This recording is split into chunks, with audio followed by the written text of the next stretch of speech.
Good evening, ladies and gentlemen, and a very warm welcome to the BLSI, the Bath Royal Literary and Scientific Institution.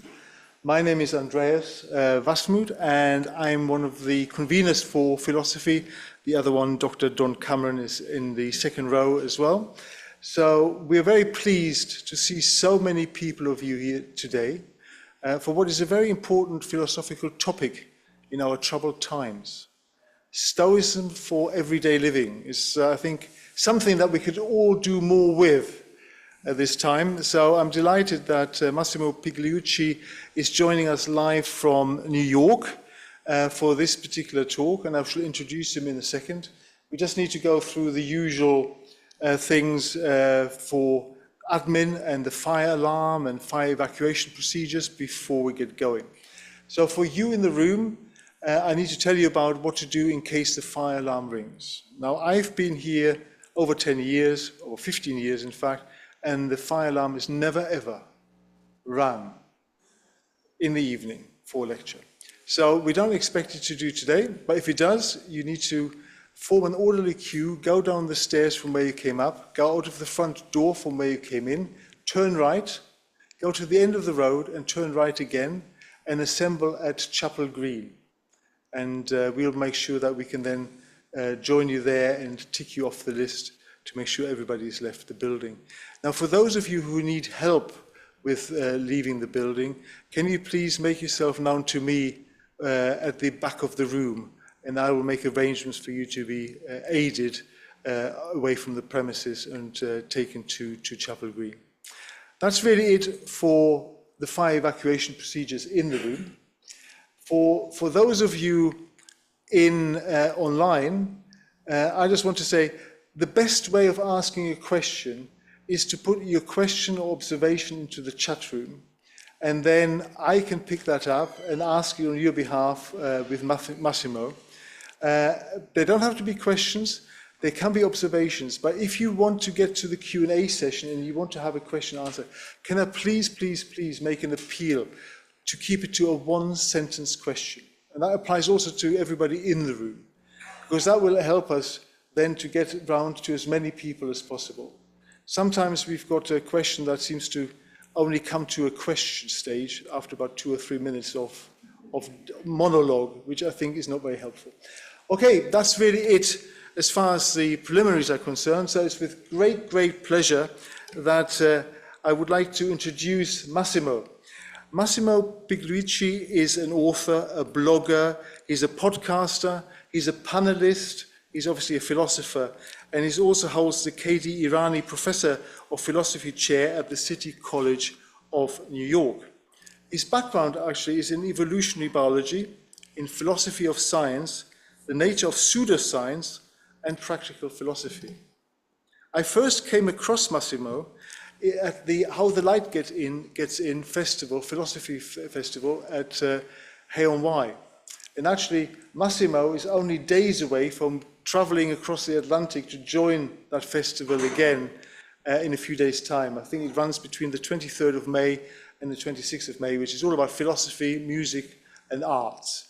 So if you haven't heard of it, How the Light Gets In, Google it, and there may be a ticket left if you're interested to spend your weekend that way. Massimo publishes regularly a column in Philosophy Now magazine, which is one of the sort of premier magazines on philosophy in the UK, and the column is entitled Art of Living. His books include How to be a Stoic, Using Ancient Philosophy to Live a Modern Life, and Nonsense on Stilts, How to Tell Science from Bunk. So he's obviously well versed in actually critical assessment and critical reasoning. And it's quite interesting. It's my brother's birthday today. My brother is an international CEO of a global retail company. And I have been trying to introduce him to philosophy for many years. He thinks philosophy is a waste of time, it's too abstract, and it never yields any results. So on his 52nd birthday, and he's in Amsterdam now, he will just about open a present, which is actually Massimo's book, How to Live Life as a Stoic. So I'm really sincerely hoping that he will see the light after reading the book. Good. The final thing I want to share with you is that Massimo has also got a book, has another book coming out, which is called Beyond Stoicism, a guide to the good life with Stoics, skeptics, Epicureans, and other ancient philosophers. I notice, Massimo, you haven't mentioned the cynics in this. Maybe that's just one step too far. They're in there. Okay, Yep, well, there you go. The dogs are in there. Good. Well, listen, it's come time now it's time now for me to ask you all to put your hands together for what will be an extremely interesting and poignant lecture. Massimo Pigliucci. Thank you. Sounds like there are a lot of people there. Nice. You can see the slides, I assume, right? So today I want to talk a little bit about Stoicism as a philosophy for daily life. Hopefully we'll convince brothers and sisters or whoever else we need to convince the philosophy is not in fact useless. It has been very, very useful to a lot of people over literally millennia, both in the Western tradition and outside of it. But of course, today we're going to focus specifically on one aspect of practical philosophy that has to do with Stoicism, and then we'll see hopefully in the Q&A why Stoicism in particular, how it may compare to other practical philosophies of life from the Western and the Eastern traditions and so forth. So let me get started. To begin with, let's ask the preliminary question, which is, what is a philosophy of life to begin with, right? And there are different ways of answering the question, but I think that one useful way is to think that a philosophy of life is a framework. It's a way of thinking about things, and it's made of at least two, sometimes three components. One component is a metaphysics. Metaphysics understood generally as an account of how the world works. So I guess something that nowadays would include both metaphysics and what at one time was called natural philosophy, that is, science. It also has an ethics. That's an account or a set of principles according to which we are supposed to be living in that world, right? So you have a description of how the world works, and then you also have a set of principles about how to live in that world. And then often, although not always, a philosophy of life also comes with a set of practices, which are meant to be a guide or help in order to implement those that ethics, which is in itself informed by the metaphysics, right? So there are these three components that kind of hang together. Now, if you look at things that way, then it turns out that religions are also very similar to philosophies of life. There are some distinctions, and again, maybe we'll talk about that in the Q&A. But religions have a lot of the same components as philosophies of life. For instance, take a look at this table, which has a religion or philosophy in the first column, and then metaphysics, ethics, and practices. So if you're talking about Christianity, for instance, I grew up in Rome. I grew up Roman Catholic. Well, there is a metaphysics.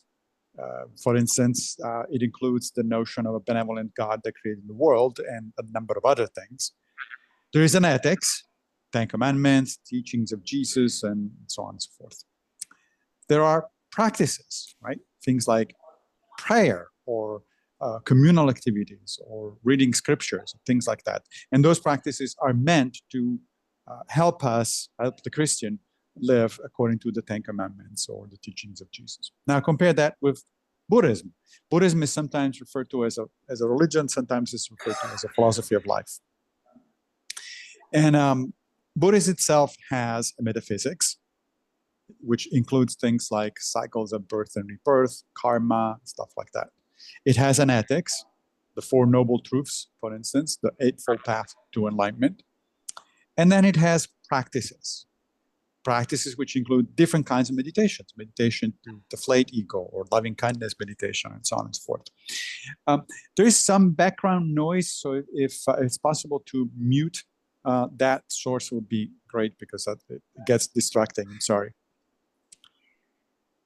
Okay, so now that we have a general idea of what a philosophy of life and perhaps a religion look like, and the notion that they're actually similar, what about Stoicism in particular? Well, Stoic philosophy starts out in around 300 BCE in Athens, and it is the result, or the brainchild, as we would say, of this guy that you see on the left, Zeno of Cyrene. Zeno was a merchant, a Phoenician merchant. He was fairly well-to-do, and he was traveling by ship to Athens with a cargo full of purple dye, which was very expensive at the time. It was a dye that was obtained from the blood of a particular kind of mollusks that live in the Mediterranean. And so he was out there, trying to make money, getting to Athens, sell his stuff, and so on and so forth. And then a big storm comes, and the ship is destroyed. So Zeno loses everything except his life. He makes it to shore. He goes to Athens. Now, what would you do if you just survived a shipwreck? Naturally, like Zeno did, you would go to a bookshop. At least that's what Zeno did. And while he was browsing the different offerings of the bookstore, he listened to the owner of the shop. And the owner was reading out loud a few passages from the Memorabilia by Xenophon. The Memorabilia is a book about the life and philosophy of Socrates. And Xenophon was a student and friend of Socrates, and he was a general, a famous Athenian general. Now, by this time, Socrates is dead, fact, almost a century earlier. But Zeno listens to this thing, and he's enthralled. He says, wow, this is really interesting stuff, this philosophy thing. So he asks the bookseller, he says, where can I find me one of these people, meaning a philosopher? And this being Athens, near the end of the 4th century BCE, the bookseller says, look, there is one just walking across the street, just follow that guy. He's a philosopher. And that guy turned out to be a cynic, Crates of Thebes. The Cynics were one of the many sects or schools of philosophy in Athens at the time. So Zeno starts following and studying Crates, and then over the next 10 or 15 years, he actually goes and studies with a number of other philosophers. He goes to Plato's Academy, though again, Plato was there by this time. He goes to Aristotle's Lyceum. He goes to a strange group of people called the Megarians, and studies with the major exponent of that school, Stilts. At some point, Zeno feels confident enough that to start teaching his own thinking, his own way of looking at things and living life, which did not have a name yet. He decides to do that inside a thing like the one that you're seeing on the right side of the slide. That's a stoa. That's a real stoa, although it's a reconstruction. This is in Athens. It's the stoa of Attalo, which is right outside of the agora. The original stoa where Zeno was teaching does not exist anymore, although it's been now, it's largely destroyed, but it's now been excavated, actually. If you go to Athens, you'll see some of the remains of that stoa, which was called the stoa poikile, or painted porch. Stoa means porch. And of course, because he started teaching in a stoa, the people that started following him eventually became known as the Stoics. The stoa was a very public place. I apologize if now I am the source of background noise, but there is some work going out outside of my window, and there's nothing I can do about it. So the Stoics decide that it's time to bring philosophy to the broader public, to everybody. Everybody can benefit from philosophy. So unlike other philosophers like Plato, Aristotle, or Epicurus, who had created their own schools outside of Athens, and these were kind of closed circles in which you had to be invited, the Stoics, just like the Cynics, talked to everybody who would listen. And eventually Stoicism, very quickly in fact, becomes a very popular approach to living your life. It spreads throughout the Mediterranean, in part because it's brought to Rome at one point. Rome initially was a republic, but it was a republic that was expanding its influence both militarily and of course financially and culturally throughout the Mediterranean. Eventually became an empire. So these are three of the major exponents of Stoicism in the early period. You see on the lower left a guy named Epictetus. It was you hear a lot about Epictetus in the next few minutes.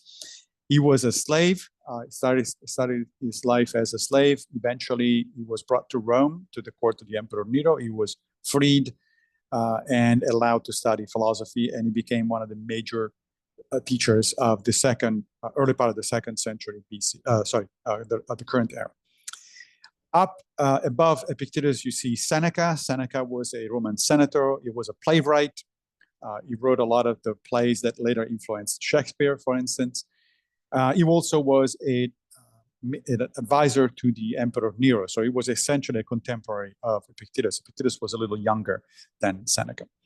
And then to the right, you see the famous emperor philosopher Marcus Aurelius. He lived in the following century, near the middle part and later part of the 2nd century, and he was very much influenced by Epictetus. So these are three of the big ones, big Stoics. But Stoicism was not just a thing for men.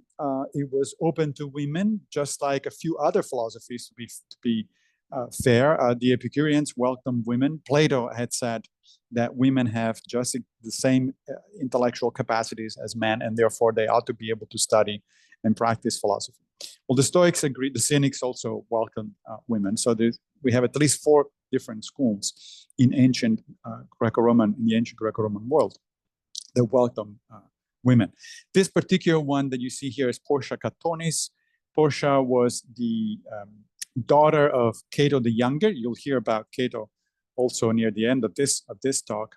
He was the arch enemy of Julius Caesar, and eventually he opposed Julius Caesar in the Senate initially, and then when Caesar started a civil war, Cato picked up arms and actually started fighting against Caesar. Portia was also the wife of Brutus, the guy who eventually ended up killing Caesar. And so this is one example of among a number that are known of ancient women who were interested in practicing Stoicism. Stoicism and all the other Greco-Roman philosophies eventually become supplanted or eliminated by Christianity, by the rise of Christianity. Christianity takes over the Roman Empire. All the schools are closed at some point. By the 5th century, the 6th century, they essentially all closed. But nevertheless, Stoicism continues to influence some of the major thinkers of the late antiquity throughout the Middle Ages and into the early modern period. These are some of the thinkers whose philosophies were directly influenced by Stoicism and were in conversation with Stoicism. Paul of Tarsus, the actual founder of Christianity, Thomas Aquinas, who was arguably the most important Christian theologian of the Middle Ages, René Descartes, famous for the I think, therefore I am little bit, and Baruch Spinoza, one of the most influential early modern philosophers. Okay, so that's kind of the historical background. That's to give you a very brief introduction to where Stoicism came from.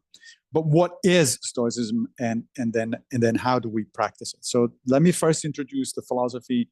There are different ways of introducing the philosophy, but my favorite one relies on what I call 2 pillars of Stoicism. One is the notion that we should live according to nature. This is something that Zeno, the first Stoic, said, and it's repeated, it's found throughout the rest of the history of Stoicism, including in Epictetus, Seneca, Marcus Aurelius, and so forth. Now, what does it mean to live according to nature? It doesn't mean that you need to strip naked and go into the forest and hug trees, although, of course, there is nothing wrong with that if you want to do it, but it's not Stoicism. The Stoics meant a very interesting concept, an interesting construct by this phrase. They thought, look, if living a good life is a matter of, if we want to live a good life, that's a matter of understanding what kind of animal human beings are. Let me explain this by way of an example. If you invite me over for dinner and I bring you a nice bottle of wine, I also bring you, let's say, a present, a cactus, a plant. Well, now you're responsible for the well-being of that plant. And you need to know something about the nature, not only of plants in general, but of cacti in particular. Otherwise, you're going to kill it, right? If you think, oh, it's a plant, it wants light and water, and you're going to give it a lot of water, you will kill it because it is a plant, but it's a desert plant. It really doesn't need a lot of water, right? So the Stoics thought, well, look, it works the same way. It's a little more complicated, but it works the same way for human beings. If the problem is to live a good life, a life worth living, well, according to what standards? According to the standards of humanity, of humans as animals. And they thought, look, there are some things that human beings share in common with every other animal. You know, we need water, we need food, we need sleep, we need shelter, you know, all that sort of stuff. Fine, those are the basic necessities of life. But what really distinguishes human beings from any other animal on Earth are two things. One, we're capable of very sophisticated reasoning. That doesn't mean that we reason well all the time, as we know, but we are capable of doing it very well if we want to. And we are incredibly social. Our societies are very complex, and we depend on societal interactions for our life and for our flourishing. So to live according to nature, according to the Stoics, therefore, means to use your mind to solve problems and to live pro-socially, to cooperate with other human beings in order to make everybody's life better. So that's the first fundamental principle of Stoicism. We should do our best to live according to nature. And we'll discuss in a few minutes how you actually do this. But that's the basic idea. The second idea comes from Epictetus, although it actually precedes him because it's found in other authors. But Epictetus made it a fundamental aspect of his version of Stoicism. And this is the idea that we should follow a rule that is so important that Epictetus calls it the fundamental rule. The fundamental rule essentially divides things, everything, into two categories. Things that are up to us, for which we are responsible, and things that are not up to us, that is, things for which we're not responsible. And Epictetus says that a good human life is the result of focusing our attention on the first group, where our agency lies, where we can actually do things, when we can actually interact with the world in a causally constructive way, and then simultaneously develop an attitude of acceptance and equanimity toward things that we do not control, or things that are not, in fact, up to us. Because what is the point of getting upset about things if you don't control anyway? They're just going to happen no matter what. If you also get angry about it, then you're just going to add self-inflicted injury to the one that's already present. So these are the two fundamental notions in Stoicism. Now, here's Epictetus himself explaining the fundamental rule. He says, in something called the Enchiridion, or often translated, a Greek word often translated as handbook or manual, some things are up to us while others are not. Up to us are opinion, motivation, desire, aversion, and in a word, whatever is of our own doing. Not up to us are our body, property, reputation, office, and in a word, whatever is not our own doing. Now, let me explain exactly what that means. Because for one thing, the English translation of the original Greek words are a little bit misleading. Notice that Epictetus here lists four things that are not up to us: opinions, motivations, desires, and aversions. Now, we can reduce them to three immediately, because aversions are simply negative desires. Okay? So a desire is something you want, and aversion is something you don't want. So desires and aversion are essentially the same thing. So now we're down to three. Okay, but what does he mean by this? Well, opinion really means our judgments, our considered judgments about anything. Right? Is it a good idea for me to go out for a walk today? Because that's a judgment. Is it a good idea for me to come to the How the Light Gets In festival in a couple of days in Wales? Those are all judgments, right? Those are all things that I had to think about, and I said, yeah, that sounds like a good idea. So that's what he means by opinion, judgments in general. By motivation, he actually means motivations to act. That is, once you have your judgments, you then also decide to act or not to act on certain things, right? So if I decided that, yes, it is in fact a good idea for me to come to Wales, then I have to do things that are going to make that possible. I have to book my plane tickets, for instance. I have to, talk to the organizers of the meeting, and so on and so forth. Those are also, however, at the end of the day, judgments, because Epictetus is talking about what brings us to make decisions to act or not to act, not the actions themselves. The actions themselves are not necessarily up to us, because the outcome may depend on things that are not under my control. Okay? I may decide to go to Wales. I may decide to try to get an airplane ticket, but it turns out that everybody else was thinking the same thing. There are no more plane tickets available. So it's not the outcome of the action, is the decision to act or not to act in certain ways, which is a kind of judgment. So now, well, and the final category, desires and aversions, also turned out to be judgments, because what Epictetus means by desire or aversion is really our stated, expressed values or disvalues. Do I think this is a good thing? Yes. Do I think this is not a good thing? Right, and so on and so forth. So in other words, what Epictetus is saying is that the only thing that is up to us are our judgments. He then subdivides these judgments in different categories, but essentially it's all about our judgment. That's the only thing that is truly up to us and entirely up to us. Other people can tell us what to do or not to do. They make suggestions, but at the end of the day, the buck stops with us. We are the ones that make that decision. Everything else, he says, it's not up to us. Now that can be puzzling, because he says that our body, meaning our health, is not up to us. Our property, our reputation, our career, and so on and so forth. And one might say, wait a minute, hold on. Let's take health, for instance. Of course, I can influence my health. Maybe it's not entirely up to me, but I can certainly influence it, right? I can go to the doctor on a regular basis and practice preventive medicine. I can, exercise. I can have follow a good diet, a healthy diet, and so on and so forth. Yes, but if you think about what those things that I just mentioned are, these are all judgments. I judge that it's a good thing to go to the doctor. Whether I actually am able to go to the doctor or not, that's not necessarily up to me. I judge that it's a good thing for me to go to the gym, let's say, and exercise. Whether I can actually go to the gym or not depends on other factors.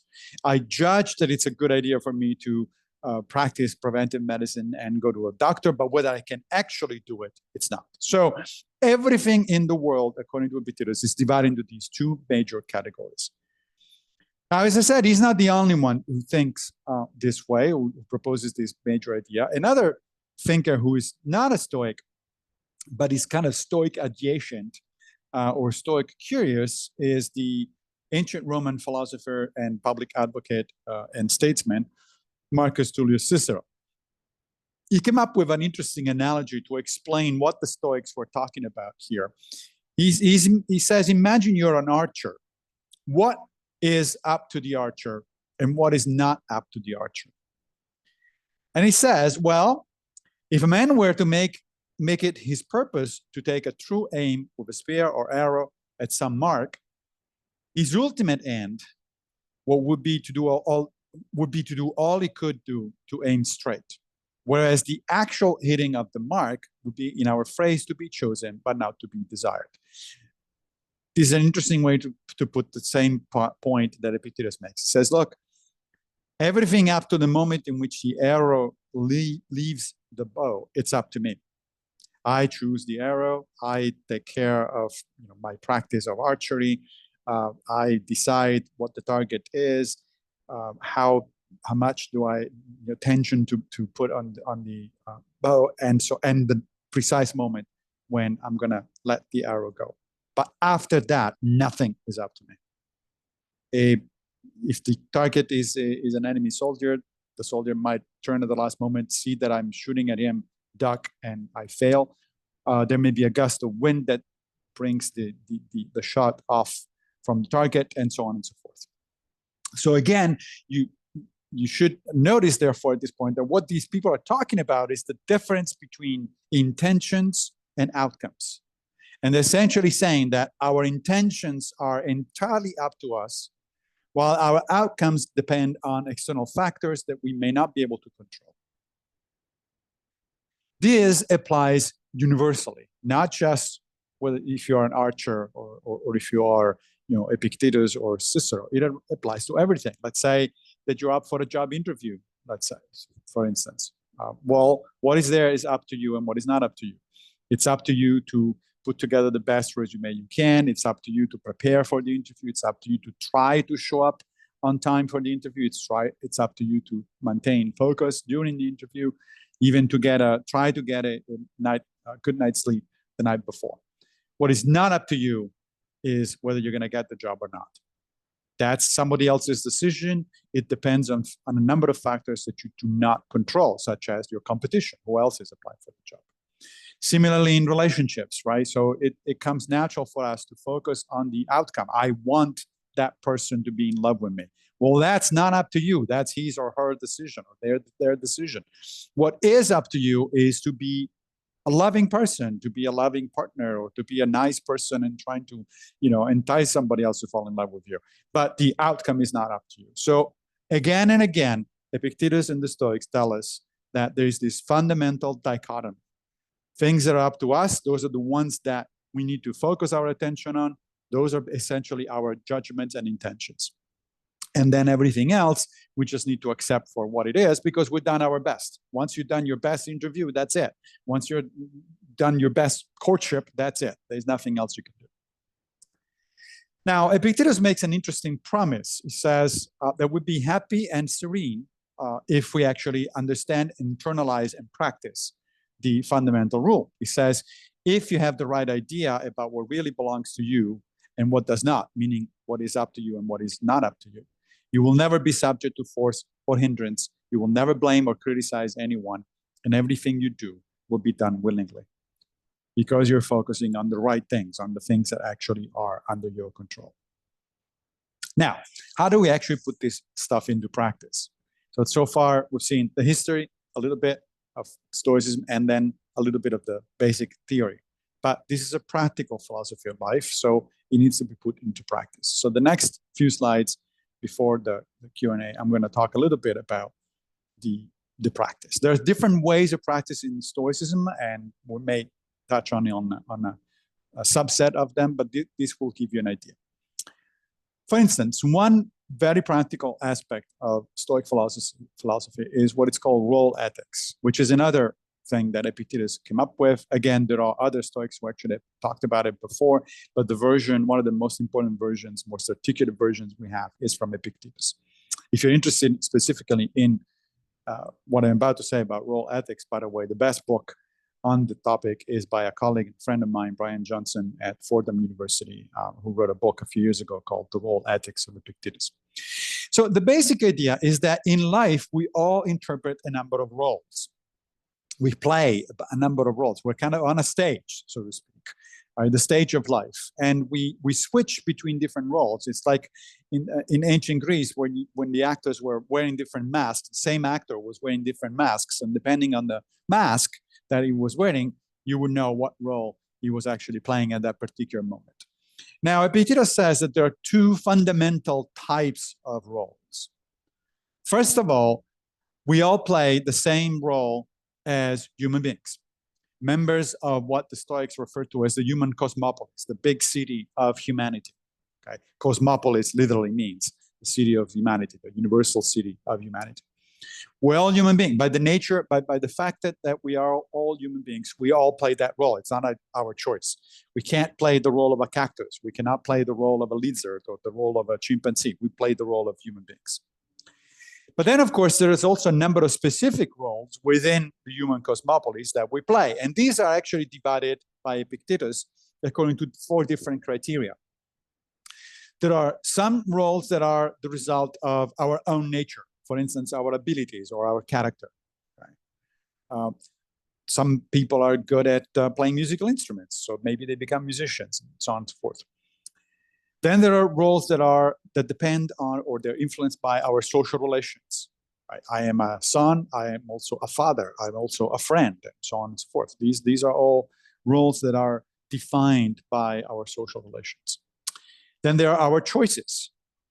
These choices are conditional on, number one, on our nature, right? So maybe I have a natural inclination to talk and write, and therefore that's why I became a university professor and a writer, right? It's one of those things. On the other hand, I have absolutely no aptitude for music, so it would have been really silly for me to choose to become a musician. It was just not going to happen, right? So our choices depend, at least in part, on our natures, individual natures, not the universal nature. And then finally, our conscience, right? Whether I decide to pursue one kind of career or another, for instance, that depends on my conscience, on my choices. Whether I decide to become a father or not, that depends on my choices, and so on and so forth. According to Epictetus, the basic idea to keep in mind is that the role of a human being trumps everything else. It overrides everything else. If any of these other things somehow interferes with your role as a human being, as in improving the cosmopolis, then you shouldn't do it. Let me give you an example. Say that you're very good at science and math, right? That's your nature. And so you decide to become a scientist. But your conscience doesn't seem to have much of a problem if you become a scientist that produces chemical and biological weapons. Well, Epictetus would say, well, that actually contrasts directly with your role as a human being, as a member of the cosmopolis. You shouldn't do that. You should keep that in mind. There are large and small ways in which what we do may help or not help the human cosmopolis. One doesn't have to be the president of the United States to influence the cosmopolis. One can simply influence the cosmopolis by being kind or nasty to other people, by doing your job well or not well, by recycling or not recycling, by doing all sorts of stuff, right? Now, how do we interpret these roles? So how do we play these roles? And Epictetus says there's a number of things that are relevant here, but two fundamental ones are dignity and integrity, which actually, in his way of putting things, are related to each other. He says, in fact, in a book called The Discourses, only consider at what price you sell your integrity. If you must sell it, man, at least do not sell it cheap. So he says, look, we're all imperfect. We all have limitations. At some point or another, there's going to be a barrier. There is going to be a point where we're not going to be able to do the right thing because it takes too much, either too much energy or too much sacrifice or whatever it is. Okay, fine. We're all humans. Nobody's perfect. That's okay. Just don't give yourself easy excuses. Raise that bar as much as you can raise it. Push it as far as you can push it, right? Don't sell your integrity for cheap because it's one of the most precious things you actually have. One should say that to some politicians. Maybe they haven't gotten the message. Here's an example. At some point, a distraught father goes to see Epictetus, and they talk about what the father was doing. So the situation was that this person's daughter was very sick, and he just couldn't bear staying at the bedside. And he just said, it was just too painful. I left. And Epictetus says, well then, do you feel that you were acting right in doing this? Right? Did you do the right thing in just leaving your daughter with your wife and other people? And the father says, well, I was acting naturally. And Epictetus says, sure, but that's not what I asked you. I asked you if you were doing the right thing. No, I didn't ask you how you feel. Right? So yes, it is natural for a father or for a parent in general to be distraught if the child is sick. But it is an important part, a crucial part of your role as a father or as a parent to be there regardless, right? To do your duty, in a sense, toward your daughter or your son, because that's what fathers or mothers or parents do. This, incidentally, reminds me of something that my friend and co-author Greg Lopez often says. The Stoics really don't give a damn about your feelings. It's not about how you feel. Epictetus says, acknowledges there, sure, it's natural for you to feel that way, but that isn't the point. The point is, did you do the right thing? And if it costs you to do the right thing, it doesn't matter, because that is the important thing to pay attention to, not your feelings. If you don't feel good about it, well, I'm sorry. That's just the way the way the world works, and that's fine. You should deal with it. Here's another example. How to balance various social roles. As I said before, we have we play a number of roles in life, right? And at some point or another, these roles may actually pose specific problems. They may even pose problems because they interact with each other. So am I spending enough time with my daughter and my wife, and therefore playing a good role as a father, or as a husband? But at the same time, perhaps I'm neglecting what I should be doing in work. Therefore, I'm not playing a good role as a teacher or as a scholar, and so on and so forth, right? Well, Epictetus there says, again in the Discourses, if you sit in the town council of some city, remember that you are a councillor. If you're young, remember that you're young. If old, that you're an elder. If a father, that you're a father. For each of these designations, when duly considered, always suggest the acts that are appropriate to it. He's saying that we know what the right thing to do is in most cases. The very name of the role reminds us what we're supposed to do. If I am a father, then I have certain duties toward my children. And we know that. So when we give rationalizations and excuses to ourselves for not doing it, we're really lying to ourselves. Even just the name of the role suggests immediately that there are certain things that we should be doing. Now, this is not to say that there is only one way to be a father or a mother or a colleague or a friend, and so on and so forth. But it does suggest that there are ways, guidelines that we already have very clear in our mind most of the times for how to actually play these roles. Now, how do we learn to play these roles more broadly within the human cosmopolis? Well, one way that the Stoics suggested is to pick role models. That is, to pick somebody. So at some point, Seneca, for instance, says, you need a role model because comparing yourself to a straight ruler is the only way to see just how crooked you are. Right? So to say that, to realize just how far you have to go and in which direction you need to go, it's a good idea to pick a comparison that is your model, that is your aim, where you're trying to go. And they gave themselves quite a bit of freedom in choosing role models. A role model can be somebody you know personally. It could be a person you've heard of, but you've heard enough that you have some idea about their character and what they're doing. Can even be a fictional person. So, for instance, here are two of the Stoics, the ancient Stoics' favorite role models. Cato the Younger, who I mentioned earlier, he was the father of Portia Catonis, and as well as the archenemy of Julius Caesar. So Cato always tried to do the right thing in life.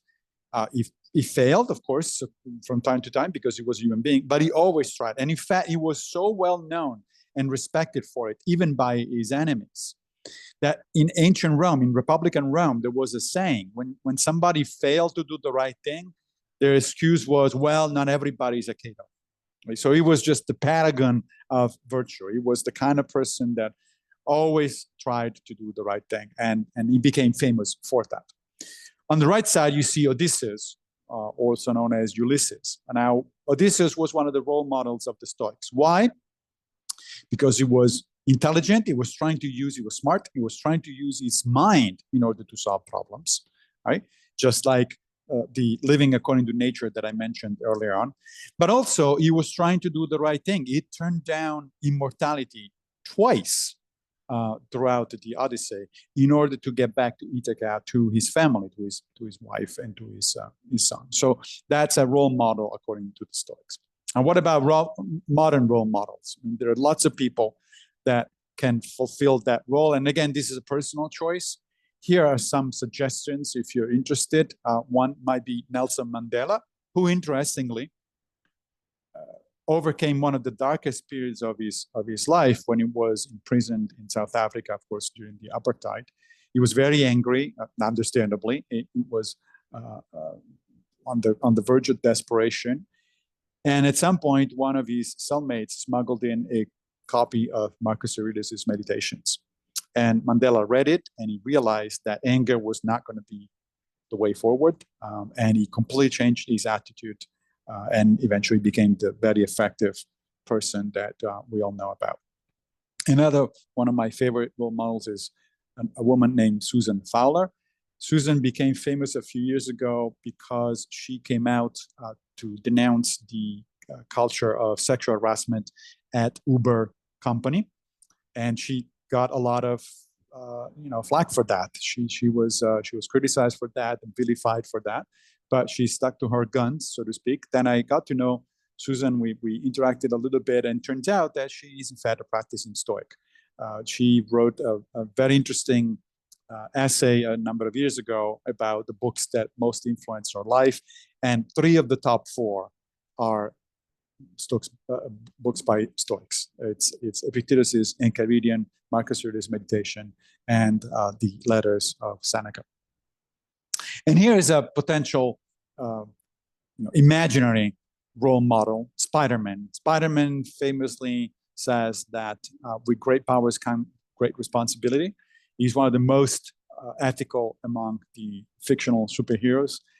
And that general idea that power and responsibility are related, it's valid in general. It's not just for if you have great powers, like a superhero or a president or a prime minister. Also, and we all have powers of some sort. We all influence other people's lives, and we should do that responsibly. So the general idea is therefore to understand that Stoicism allows you to read role models, playing different roles in your life, leads you to a serene and pro-social life informed by reason. Right? Notice pro-social and reason; those are the famous aspects of living according to nature. Right? And serene, because Epictetus promises you that if you do live pro-socially, if you cooperate with other people, if you interact in a positive fashion with other people, and if you act reasonably, meaning you use your reason to solve problems, then you will be serene, you will be tranquil. By the way, there is quite a bit of empirical evidence that is actually the case. Modern psychologists study these kind of things empirically, data in hand, and it turns out that Epictetus in particular and the Stoics in general actually were on the right track, which is one of the reasons why ancient Stoicism dramatically influenced and shaped cognitive behavioral therapy, which is arguably one of the best evidence-based modern versions of psychotherapy. Now, there's one more thing that I want to point out, and then hopefully we can have a nice discussion about these and related ideas. And that is, Stoicism is often seen as a personal philosophy, as inward-looking, and it is, in a sense, a personal philosophy, meaning that you cannot impose it on other people. It's your choice whether you want to practice Stoicism or not, whether you find Stoic ideas interesting and useful or not. But it is also inherently a social philosophy. I mentioned a couple of times the word cosmopolitan. The Stoics insisted, the Stoics and the Cynics were among the very first in the Western tradition, and in fact, if I'm not mistaken, anywhere in the world, to insist on this notion that we're all brothers and sisters, we all live on the same boat, and it is, in fact, a good idea to cooperate with other people, no matter where they are, no matter who they are, because that's what makes everybody better off. So what you're looking at here is a rendition of this notion of Stoic cosmopolitanism by another Stoic who I haven't not mentioned so far, Hierocles, who lived in the 2nd century. So he was, again, a contemporary of Epictetus and Marcus Aurelius. He wrote something called The Elements of Ethics, where he suggested this notion that, it comes natural to us for us to concentrate on ourselves, on our mind, our body, and so on and so forth, right? That's the smallest circle at the bottom of that diagram. That's natural. There's nothing wrong with it. It's what we do. Biology and psychology lead us in that direction. But what is important then to do is to look at additional circles of influence, so to speak. You see several ones that are explicitly mentioned there. There's family, there's fellow citizens, there's countrymen, meaning people who live in your same city, fellow countrymen, and then humanity as a whole. And Hierocles said, what we want to do is to try to contract these circles and treat strangers as if they were countrymen as if they were fellow citizens as if they were family and friends as if they were other versions of your own self. So you're trying to contract these things. And he even suggested techniques on how to do it, one of which is actually very fairly widespread in different cultures, and that is simply to go around addressing other people as brother, sister, uncle, or aunt, depending on their age and their gender. In other words, even if they're strangers, they're not part of your family. Reminding yourself that they are, in a sense, part of your family, the broader family of humanity. This is a notion that both the Cynics and the Stoics actually got from Socrates. Both the Cynics and the Stoics thought of themselves as following in the footsteps of Socrates. Here is Epictetus, again in the Discourses, where he says, "Do as Socrates did, never replying to the question of where he was from with I am Athenian or I am from Corinth, but always I am a citizen of the world. That is, I am a cosmopolitan." Thank you very much for your attention. As you've heard already, if you want more of this, you can check either How to Be a Stoic in the American version, that's the one on the left, or the British version, that's the one on the right. It's the same book with different cover and different subtitle, as it turns out. Thanks very much for your attention.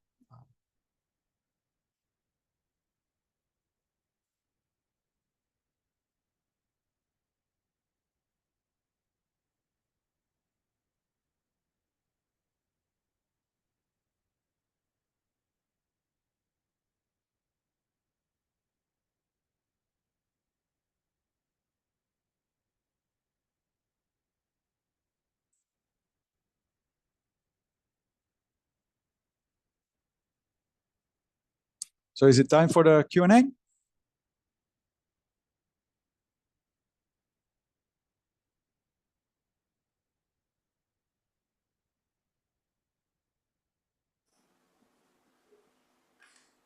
Can you hear us now?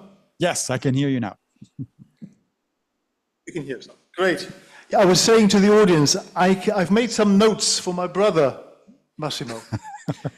And they are, become the best version of yourself, focus on what you can control, be true to yourself, and carry out your roles and duties in life to the best of your abilities and in the best possible way. So, we now come to the Q&A session, and I'm sure many of you will have lots of different questions about Stoicism, past and present. We'll start in the room, and then we go online, but if I could ask you to stick to literally a one-sentence question. We've got a gentleman here in the room. 1 second.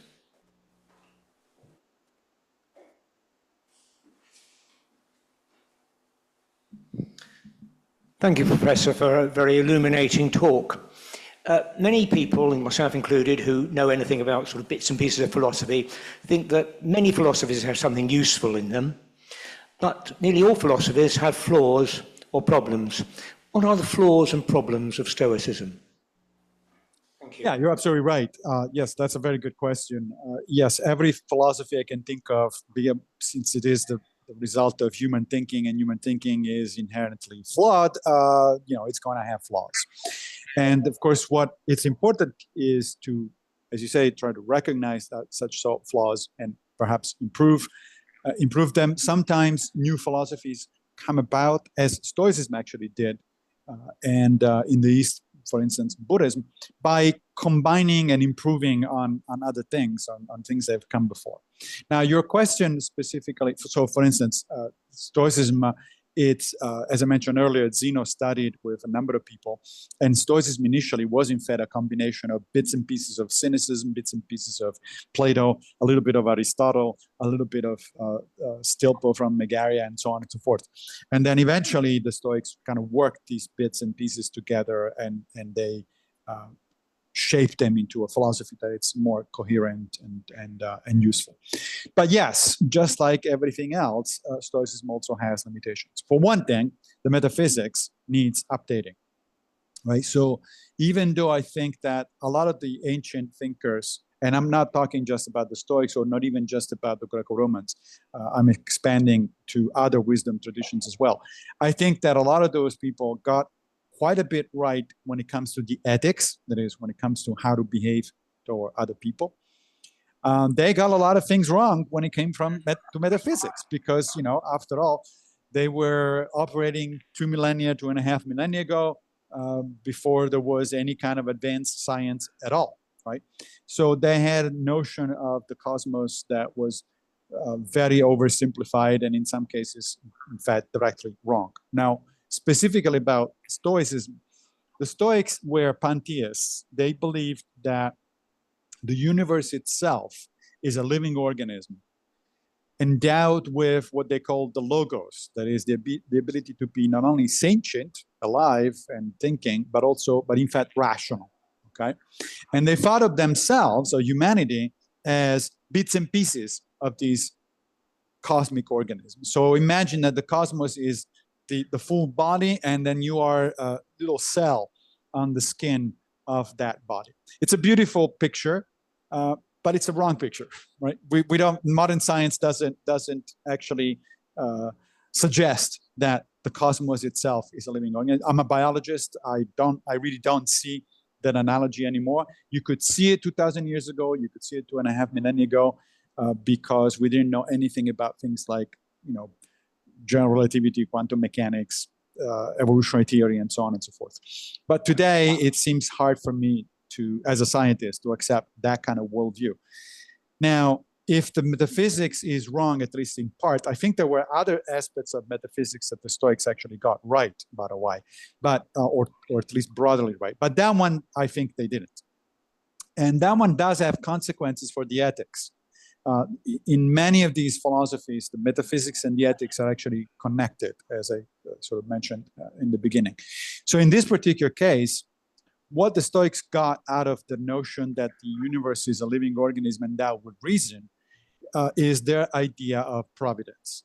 Epictetus puts it very nicely. He says, look, imagine you're like the foot of a body. If you think of yourself just as a foot, and it turns out that the body has to get home, and in order to get home, it has to pass into cross a muddy street, you're going to say, disgusting, I don't want to step into the mud. This is not what I want to do. But if you remember that you're connected to the body, you're not just an isolated foot, you're connected to the body, and therefore, you realize that stepping into the mud is in fact what you're supposed to do. This is what gives meaning to your entire existence. That's what feet do. Then not only you will do it, but you will do it happily. And he uses this analogy to therefore says, that goes for everything that appears to be bad in life. If your loved ones die, or at some point you will die, that's actually good for the universe. Because you're a cell, remember, you're a cell of the body, right? And the cells have to die, otherwise they become cancer. And in fact, Marcus Aurelius uses the analogy with cancer directly. Now, this is all a beautiful way of looking at things, and it is very it's very helpful at an emotional level, because it tells you when bad things happen to you or your loved ones, you say, well, I don't know exactly how this is going to work, but I am doing my part for the well-being of the entire cosmos.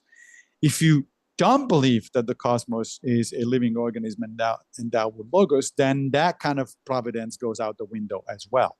And so now you have to rethink, what does it mean when bad things happen to people? And what it means for a modern Stoics is that you cannot help yourself anymore to that sort of providential view of the world. You just have to accept it because it's the reality of things, right? So you die and your loved ones die. That's a natural process. And it's you can console yourself by thinking that not only it's natural and inevitable, but it's in fact is what made it possible for you to be born in the first place. So there is acceptance, but there's no joy, right? So the time that somebody, when some of my loved ones, it has already happened in my life, when some of my loved ones have died, I have accepted it as a natural thing. I have processed it in the best way that I can, but I can't be happy about it. There's no amor fati.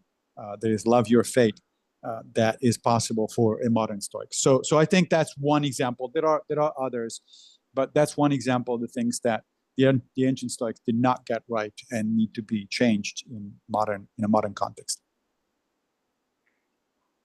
Okay, thank you very much, Massimo. Perhaps we can also keep the answers slightly shorter, Massimo. so we can get more Q&A in. That would be lovely. We've got Louise, you're on, I can see you on the video screen. Do you want to unmute and ask your question online? Do you want to unmute yourself, Louise? You've raised your hand, so I assume you want to ask the question yourself. No, you're not unmuted. You need to unmute yourself. Otherwise, you can always try later on. I can read out a question first, Louise, and we come back to you if you can't do that. We've got a question here from Robert. One's values are profoundly shaped by the socio-political context in which we are raised. Stoicism seems to make it exceedingly difficult, if not impossible, to judge our socio-political context as bad and take actions to change it. Sure, this is deeply unhealthy? Question mark. Yeah, it would be, except that it doesn't. Yes, I agree. It would certainly be very, very unhealthy, very bad if we couldn't make judgments about the soundness of our political system, or social and political system. But the Stoics do that. In fact, explicitly do that. I mentioned before Cato the Young. Well, Cato made a very important judgment when he saw Julius Caesar essentially overturning the Republic and undermining what was one of the two democracies of the ancient world, right? The other one being Athens. But ancient Rome was a democracy in itself. In fact, it was a democracy that was much closer to the modern model because it had the same kind of checks and balances and internal structure that, for instance, the United States has today. When Cato saw Caesar undermining that structure and trying to turn to become a tyrant, to try to turn the Republic into empire, first he criticized him openly on the floor of the Senate, and then eventually, when Caesar actually famously crossed the Rubicon River with his legions, thereby declaring essentially opening the civil war, Cato picked up arms and fought in battles against him. So criticism is definitely part. Criticism of social and political structures is definitely part of Stoicism. And Cato is not the only example. There are many other, but I've rightly been asked to keep the answers short. So I think that's what that is part and parcel of what Stoicism is about. We tend to hear only about in modern writings. We tend to hear only about the sort of the personal aspect of Stoicism, but there is a social and political one. There is what I just mentioned about Cato. There is a whole thing called the Stoic opposition against tyranny during the ancient Roman Empire. There is positive programs of social criticism that comes out, for instance, from one of the Middle Stoics, so-called Middle Stoics, Pernicius, who influenced Cicero. And Cicero himself, as I said, although he was not a Stoic, strictly speaking, he was essentially Stoic. It was basically close to Stoicism, and he was definitely very much into improving the social and political structure. So yeah, it's very important. It would be very bad if it wasn't there. Okay, thank you. I think, Louise, you've managed to unmute yourself. Do you want to ask your question of Massimo? Yeah, thank you so much for the talk. That was so interesting, and I've learned a lot. I just have a question which perhaps comes from a point of naivety, but you said that I get this that Stoicism sort of places responsibility on the individual to focus on what they can control, and I'm just wondering how that sits with people who have sort of experienced entrenched deprivation and might have kind of lost that ability to kind of desire certain things and change certain things. How do you see what I mean? How that's kind of sits with that? So they that thing of having the responsibility to focus on what you can control might feel very different to different people depending on their experiences, and it might actually lead to sort of accommodating injustice if people take that on literally. Right. So there are a couple of things that are relevant there. First of all, Epictetus, for instance, explicitly acknowledges that different people can do different things. We have different abilities, right? In anything, including our willpower, including our mental abilities, including so he thought that the most important capacity that human beings have is something that he called prohairesis, which usually is translated as will, as the ability to make decisions, right? Your decision-making apparatus, which modern science tells you is located in the frontoparietal lobes of your brain. Now, there are people who have that capacity naturally less developed. There are even people who, because of accident or genetic disease or something like that, they actually don't have it at all, or they have it very much reduced. And Epictetus would say, you just do whatever you can, right? You just do your best. One of the things that I like a lot about Epictetus in particular, but Stoicism in general, it's very much non-judgmental. Epictetus goes over and over with his students in the discourses, and he says, look, you just need to do your best. Don't cut yourselves too much slack. Don't rationalize this thing, right? Push yourselves. But we all can do. We only can do what we can, and not more. Therefore, and there is no reason to feel bad about it. It's just like, so imagine one of the analogies that Socrates himself actually made between virtue, that is, the ability to act properly, and musical ability. And he says, look, almost everybody can learn to play a musical instrument, but some people really, really are good, and they end up, being professionals, and others are not. And it's okay, it's fine. There is not a problem if you don't become. Epictetus uses a different analogy with athletics. He says, would you like to be an Olympic athlete? Of course you would. Who wouldn't? But hold on, it's really difficult. Only a few people can get there, right? But everybody can improve their physical ability. Everybody can try to do better physically. Just, it's okay if you don't end up at the Olympic Games.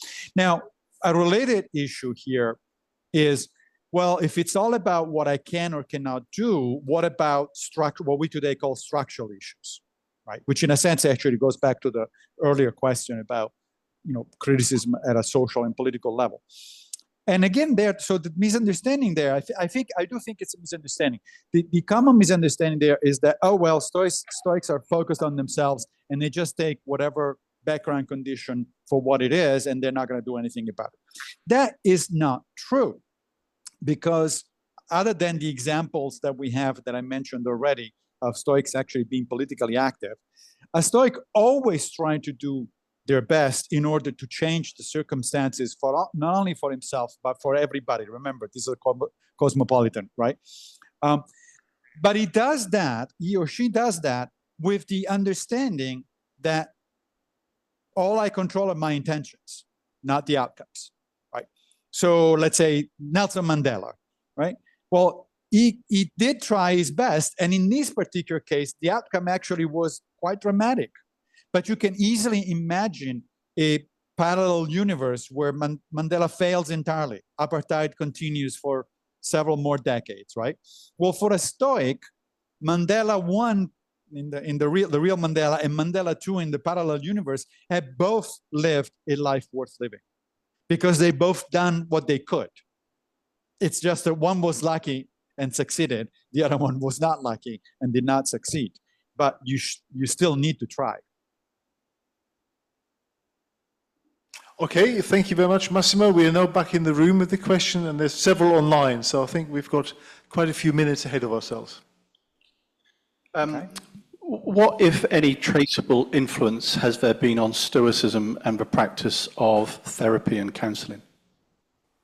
Oh, yeah, that's a very good question. So Stoicism has a direct influence on, as I mentioned, on cognitive behavioral therapy, right? So Albert Ellis and Aaron Beck, both in New York, in the late 1950s, early 60s, started what is now today called cognitive behavioral therapy. Initially, Albert Ellis's variety was called rational emotive behavior therapy. Actually, it's still called that, but they are both variations of CBT, and they were directly informed by and inspired by the Stoics, especially Epictetus.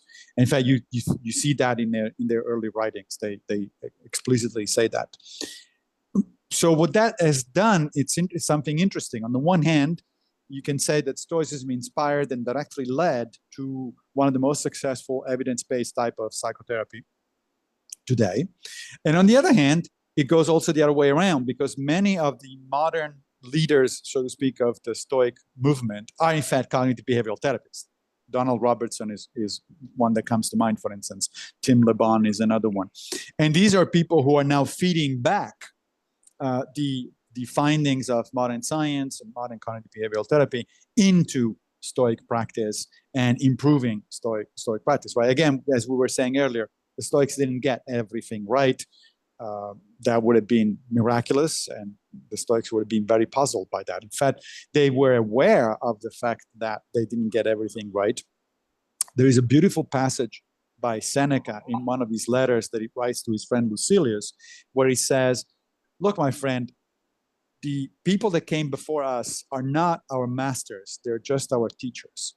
And if we discover new things, and surely there will be new things to be discovered, he says, then of course we need to follow the new findings. We need to improve things. It's not like we're stuck in the past just because Zeno said something. Then it has to go for all the times. Things evolve. We discover new things and we adapt accordingly. So I'm not sure that entirely answers your question, but that would be one way to do it. Okay, thank you very much. Should we have another question in the room before we go back online? There's a gentleman around the back. Okay.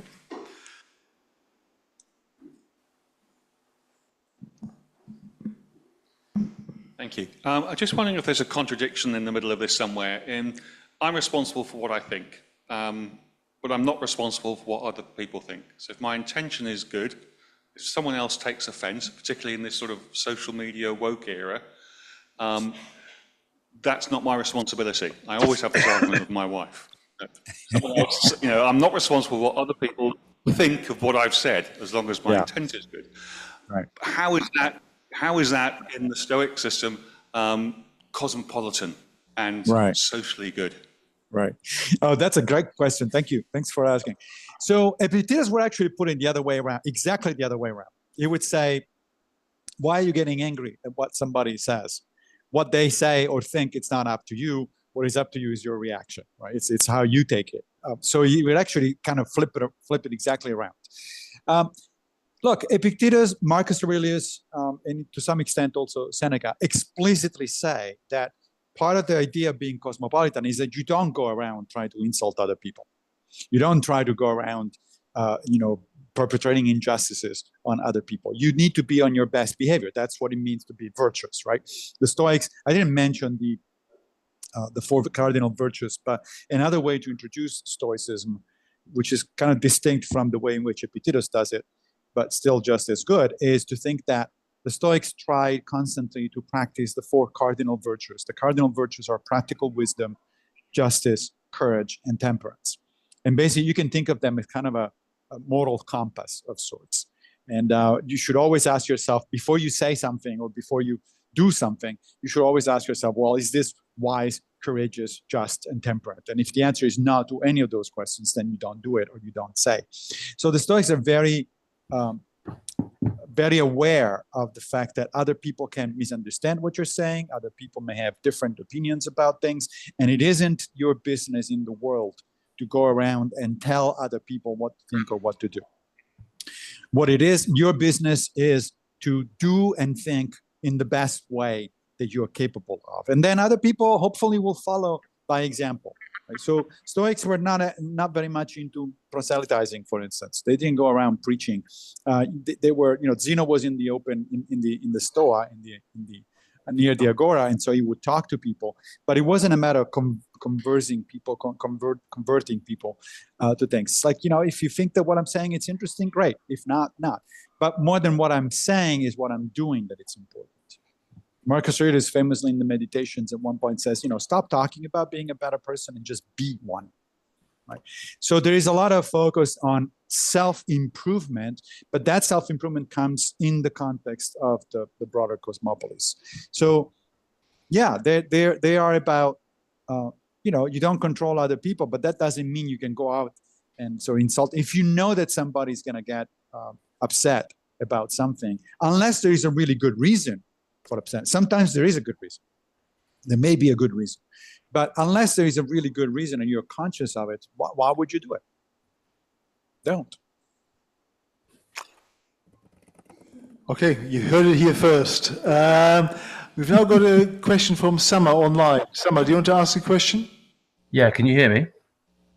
Yes. Fantastic. Yeah, first of all, Yes, we thank can hear you you very loud and much for that talk, Massimo. It was really, really interesting, especially like someone for myself who I guess is an entry-level philosopher. But you mentioned that Stoicism may need to be adapted to fit a modern context.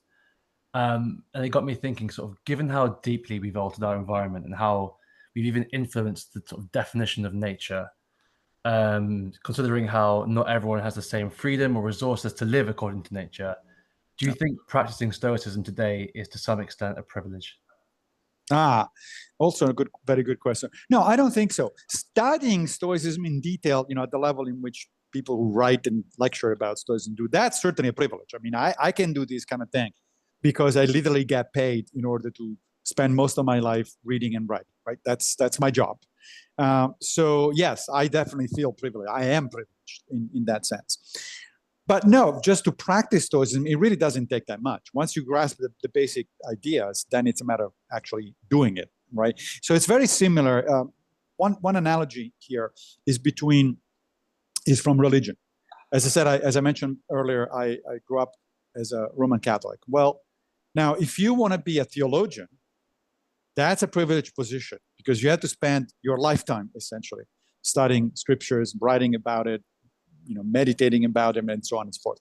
But it's not like it's a requirement for being a Christian. You can be a Christian without having studied any theology or without the ability of engaging in any kind of theological arguments. What you need to do is to go to church, pray, and occasionally read scriptures. Now, Stoicism, of course, is not a religion, so there are distinctions there, but it works in a very similar fashion. So once you grasp the basic ideas, and it really doesn't take much more than an afternoon, if that, then it's really a matter of practicing. It's always a matter of asking yourself, am I, again, following the four cardinal virtues? Am I acting in a way that is cosmopolitan? Am I behaving in a way that is in agreement with the best interpretations of the roles that I can play that I play in my life?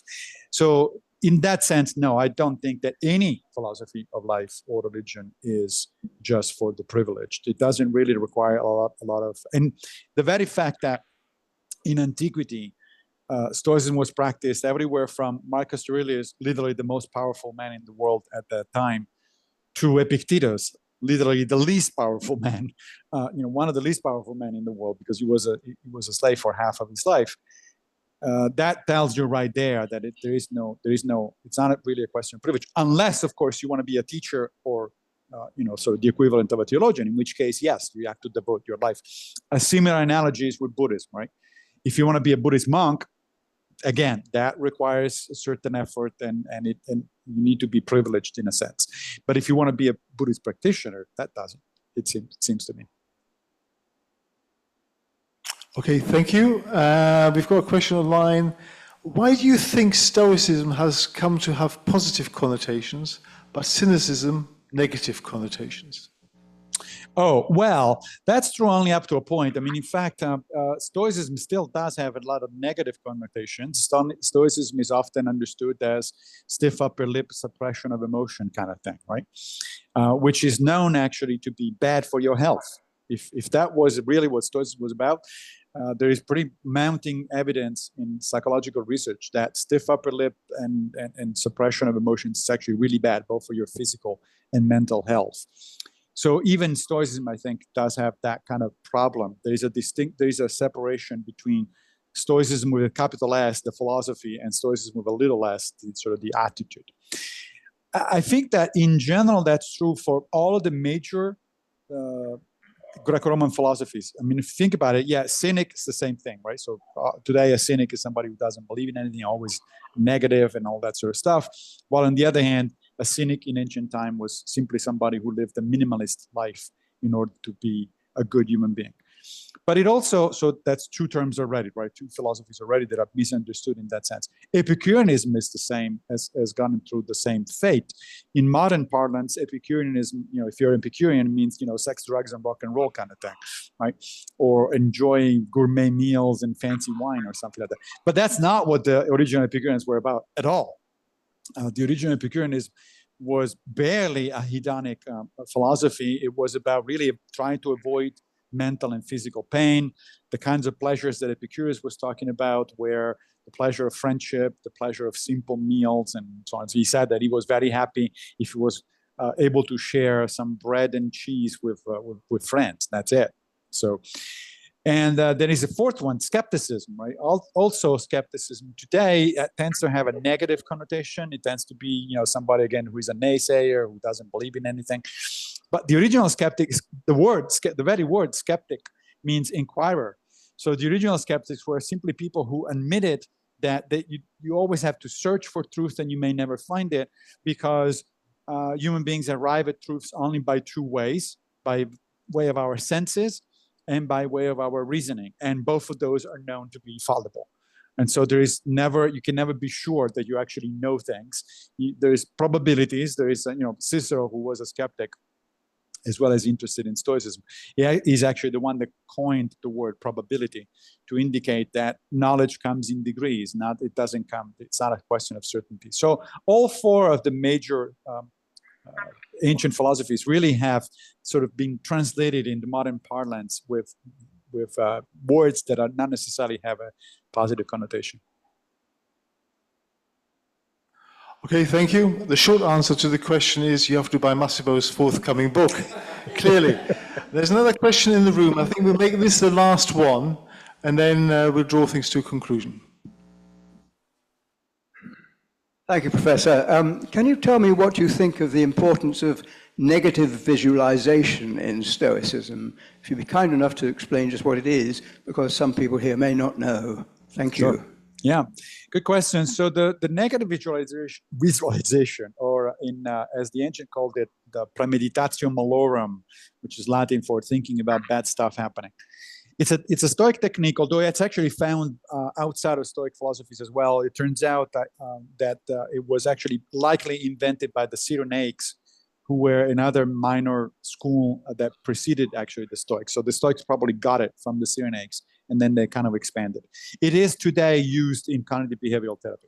Basically, what it is about is a meditation on negative outcomes.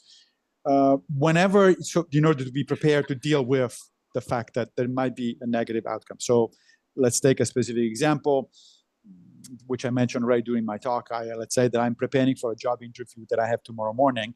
Well, the premeditatio malorum, or the negative visualization, would be a technique according to which for a few minutes at least, I kind of visualize the situation. I visualize myself participating in the interview, and I also visualize the interview going badly and myself not getting the job. Now, why the hell would you want to do that? Because that way you are prepared mentally for the possibility that you are not, in fact, getting the job, and you're going to be able to react with equanimity, to absorb the impact better. Now, negative visualization is, however, tricky, because if done badly, it can actually be definitely problematic. It can lead to unhealthy outcomes. And there are basically the fundamental distinction between a good negative visualization and a bad negative visualization is that if you do it by engaging emotionally with the situation, so if you get sad, for instance, or if you get angry while you're doing it, that means you're doing it wrongly. You should stop immediately, retreat, and either not do it at all or try again. The way to do it correctly is analytically. Don't engage your emotions, engage your reasoning abilities. Tell yourself it's okay, it's normal to fail job interviews. There are other jobs, there will be other opportunities, and so on and so forth. So you want to prepare yourself analytically, rationally, not emotionally to the situation, to the outcome. That's not because emotions need to be suppressed. That's not what the Stoics do, but it's because sometimes emotional reactions get in the way of sound reasoning. And therefore, that's exactly why you do it ahead of time, so that you don't react on the spot. This is also the same way, it's a very similar way in which the Stoics deal with anger. Anger needs to be dealt with preemptively. If you try to suppress anger as you're becoming angry, it's too late. You're already you're about to lose it anyway. And the only thing you can do is to try to distance yourself from the situation, go for a walk or to the bathroom or whatever it is. But you can prevent anger by visualizing, thinking about things ahead of time and telling yourself, okay, this is not a good reason to get angry. This is not a good reason to react in a certain way. Thank you very much indeed, Massimo. Unfortunately, we're coming to the end of the evening, and I'm going to talk to you a little bit about forthcoming talks. But before I do that, can you please put your hands together for an excellent talk by Massimo Pigliucci? Thank you.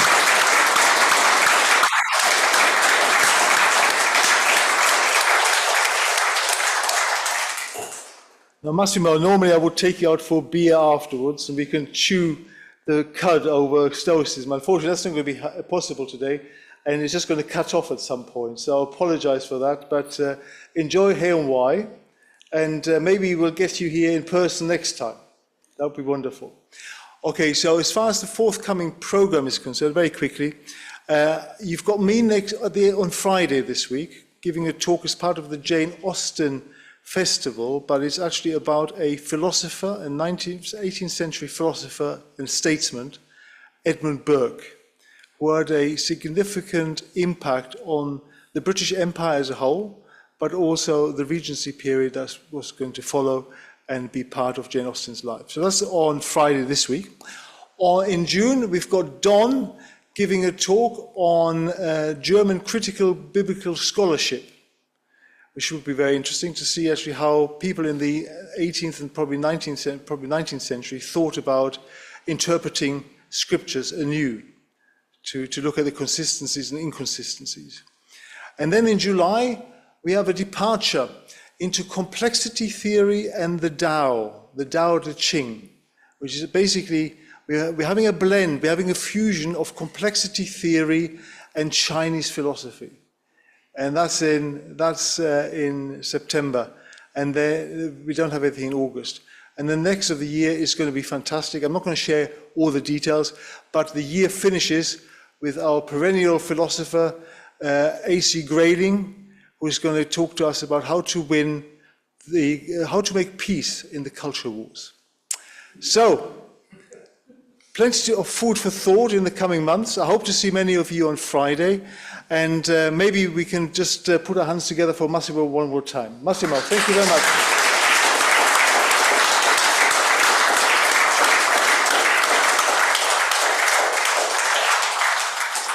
And a safe journey home, everybody.